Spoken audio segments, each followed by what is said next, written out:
Rabies இந்த உலகத்துல கியூரே இல்லாத டிசீஸ் அப்படின்னு சொல்லி நிறைய கிளாசிபிகேஷன் பண்ணலாம். But one among the rabies is the deadliest virus இல்ல டெட்லியஸ்ட் டிசீஸ். அதாவது ஒரு இறப்பு அப்படின்றது ஒரு வரும், இல்ல காய்ச்சல் எக்ஸ்ட்ரீமா இருக்கும், இருமல் வரும், அதுக்கப்புறம் அவங்களால முடியாம இறந்து போறதெல்லாம் நிறைய வைரஸ் அந்த மாதிரி இருக்கு. ஆனா ஒரு வைரஸ், ராபிஸ் வைரஸ், அவங்களோட கடைசி காலங்கள் எப்படி இருக்கும்? ஒரு 3-4 நாள் ரொம்ப ரொம்ப கஷ்டப்பட்டு இறப்பாங்க. அவங்க வந்து ஒரு சைக்கலாஜிக்கலா வந்து டிஸ்ட்ரெஸ் ஆகி ஆங்ஸைட்டிக்குள்ள போய் எதை பார்த்தாலும் பயந்து, இன்ஃபேக்ட் ஒரு தண்ணியை பார்த்தா பயந்து, இல்ல அவங்க விடுற மூச்சை கேட்டா கூட ஒரு பயம், அந்த மாதிரி ஒரு பயங்கரமான வியாதி தாங்க. அப்படிப்பட்ட ஒரு இன்சிடென்ட் இப்போ நம்ம இந்தியாவில் ஜூலை 4ஆம் தேதி ஒரு ப்ரோ கபடி பிளேயர், அதாவது நம்ம லீக்லலாம் இருக்கோம்ல, அந்த மாதிரி ப்ரோ கபடி பிளேயர் வந்து இழந்திருக்கோம்.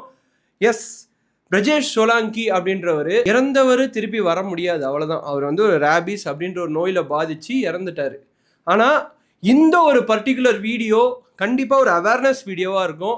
இந்த வீடியோ முடியும் போது உங்களுக்கு ராபிஸ் அப்படின்றது என்ன, எப்படி பரவுது, அதுக்கான ப்ரிவென்ஷன் என்ன, ஸோ எல்லாமே உங்களுக்கு டீட்டெயில்டாக சொல்ல வேண்டியது என்னோட கடமை. அது மட்டும் இல்லாமல் இப்போ நீங்கள் வீடியோ பார்த்துட்டு இருக்கும் போது யாருக்காவது அந்த மாதிரி கேட் பைட்டு இல்லை கேட் ஸ்க்ராட்சு, அதாவது நான் சொல்றது பூனைக்கடி, பூனை பூறுதல் கூட இருந்தா கூட சரி, நாய்க்கடி எதா இருந்தாலும் சரிங்க, அது உங்க வீட்டு குழந்தைங்களா இருந்து பெரியவங்க வரைக்கும் இருந்தாங்கன்னா, நான் ஏன் வீடியோ எண்ட் வரைக்கும் போலன்னா, வீடியோ முன்னாடி நீங்க பார்க்கும் போதே இல்ல அந்த ஒரு நிமிஷம் ஒரு செகண்ட் கூட நம்மளுக்கு யூஸ்ஃபுல்லா இருக்கும்ல. அப்படி இருந்தா இப்பவே போய் ராபிஸ் வேக்சின் நீங்க போட்டுக்கணும், வேற ஆப்ஷனே கிடையாதுங்க.